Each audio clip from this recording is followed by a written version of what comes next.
Bonjour à tous. Nous sommes aujourd'hui à Dimanche Plus, le 7 janvier 2024. Alors, bonjour Papa Biti, comment allez-vous? Bonne année. Aujourd'hui, nous sommes en 2024 et nous aimerions savoir quels sont les vœux que vous pouvez adresser à vos chers téléspectateurs. Merci. Nous sommes le 7 janvier 2024. Les vœux, c'est vœux de santé, de bonheur, de prospérité, de paix et de joie à tous ceux qui nous écoutent. Alors, en plus de ça, quels sont vos souhaits ou quels sont vos engagements pour l'Église, en général l'Église Aris de la Côte d'Ivoire pour l'année 2024? Mon souhait le plus ardent, c'est le développement de l'Église. Nous sommes ici, ça fait 114 ans aujourd'hui que l'Église est née. Le prophète a fondé cette Église en 1913. Aujourd'hui, ça fait 114 ans. 114 ans, il est temps de passer au développement de l'Église. C'est pourquoi j'ai toujours dit, et je le répète chaque fois, je passe dans les villages, je leur dis. C'est simple. De 0 à 100 ans plus, 1000 francs. De 0 à 100 ans plus, 1000 francs par an. 0 à 100 ans, 1000 francs par an. Quand tu es un Aris, tu donnes 1000 francs. Ton enfant qui est né aujourd'hui donne 1000 francs. Ton enfant à 10 ans donne 1000 francs. Vous faites sacrifier 1000 francs par an.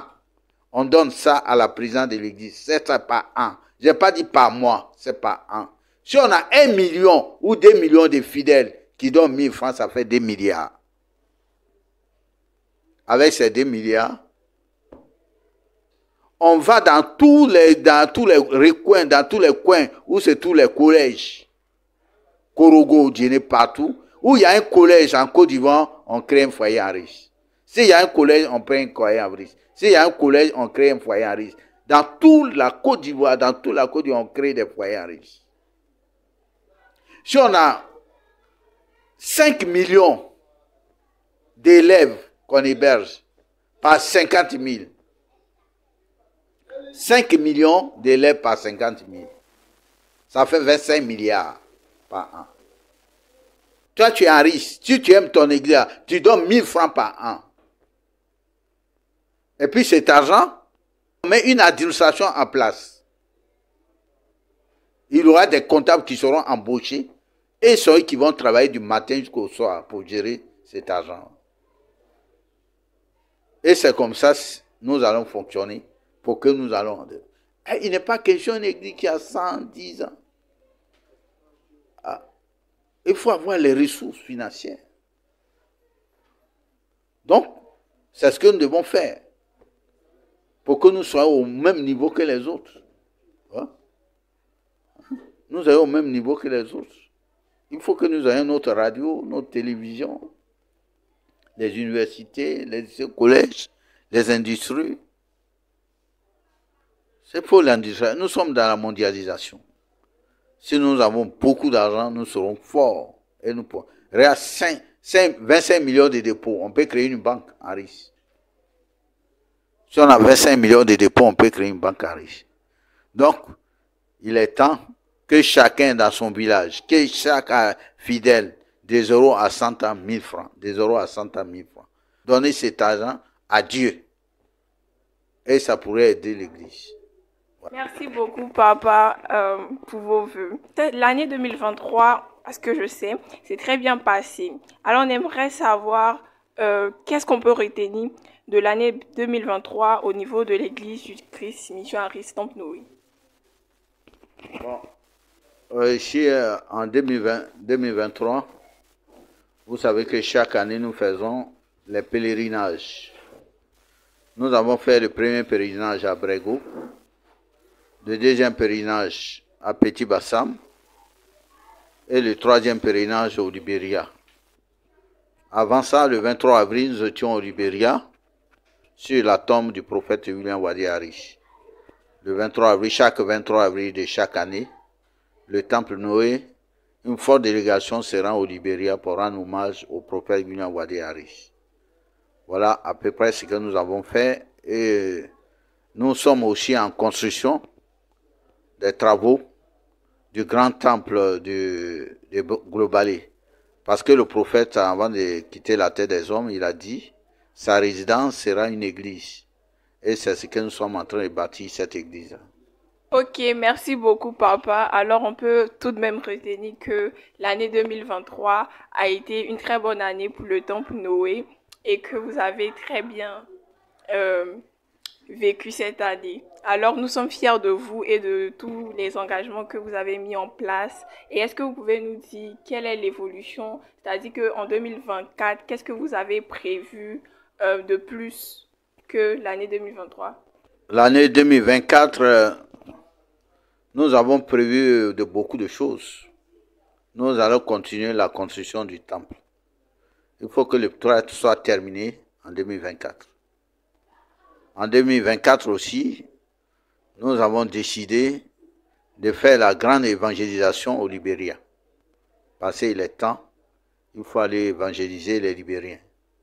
Donc, je dois faire une mission à Upper, je dois faire une mission à Morovia, où je dois croiser les autorités pour l'évangélisation du pays du prophète William Wade Harris.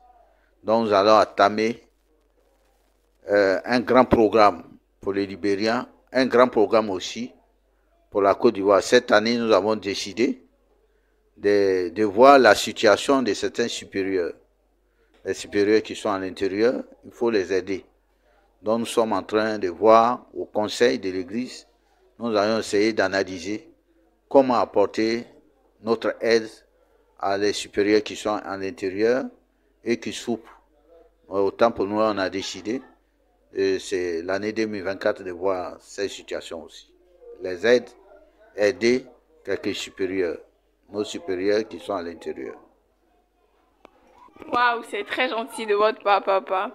On aimerait savoir, au cours de l'année 2023, quel est le bilan au niveau des évangiles de décembre 2023 à janvier 2024? Vous savez que depuis décembre, l'évangile que nous faisons, nous avons d'abord fait l'évangile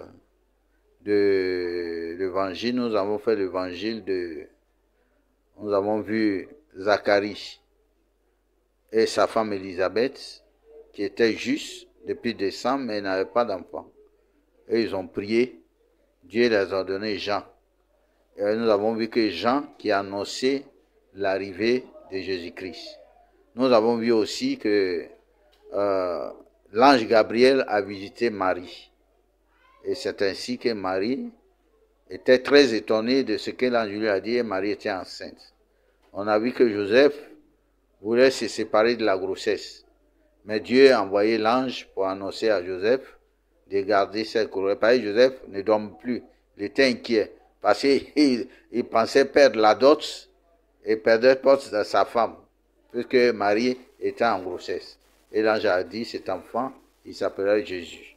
Or, nous avons vu aussi que Jésus est né à Bethléem, dans la ville de David. Et nous avons vu que les mages ont visité Jésus-Christ. Or, Hérode voulait tuer Jésus-Christ. Nous avons vu que Jésus a été présenté au temple le 8e jour. On a donné le nom, on a fait la purification, on a fait la circoncision. Et on a vu tout ça là, parce que tout s'est passé au temple. C'est là Simeon et Anne ont vu Jésus-Christ. Nous avons vu que c'est pourquoi le prophète a dit, quand il y a une naissance, 8e jour, on doit présenter l'enfant à l'église. Et c'est ce que nous faisons, on présente l'enfant, on donne le nom. Et c'est ce qui a été enseigné dans la Bible, c'est ce que nous pratiquons. Et nous avons vu ce matin, Jésus est allé aussi en Égypte avec ses parents. Donc Hérode voulait tuer Jésus. Ce matin, l'évangile selon Saint Matthieu, au chapitre 2, le verset 13 à 18, nous avons vu que Jésus a suivi les traces de ses anciens. Jésus a suivi les traces d'Abraham. Jésus a suivi les traces de Jacob. Jésus a suivi les traces de Joseph. Jésus a suivi les traces de Moïse. Jésus a suivi les traces de Salomon.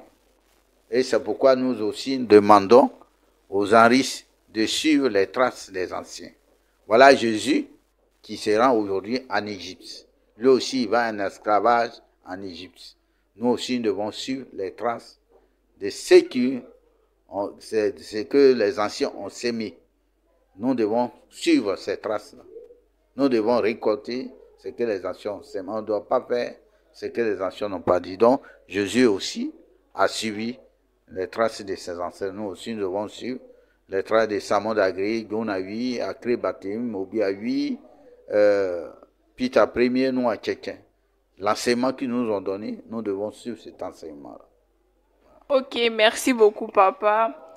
En temps, papa en profiter pour nous faire le bilan de décembre 2023 à janvier 2024. Alors, pour conclure, je ne peux que vous souhaiter une bonne et heureuse année au nom de l'équipe Dimanche Plus. En cette année 2024, nous vous souhaitons que du bonheur, que tous les manquements de votre vie puissent à présent devenir une multitude d'abondance, que ce soit dans votre foyer, dans la vie de vos enfants et dans votre vie professionnelle, que le Seigneur puisse vous préserver tout au long de cette année et manifester une multitude d'abondance et d'excellence dans tout ce que vous ferez.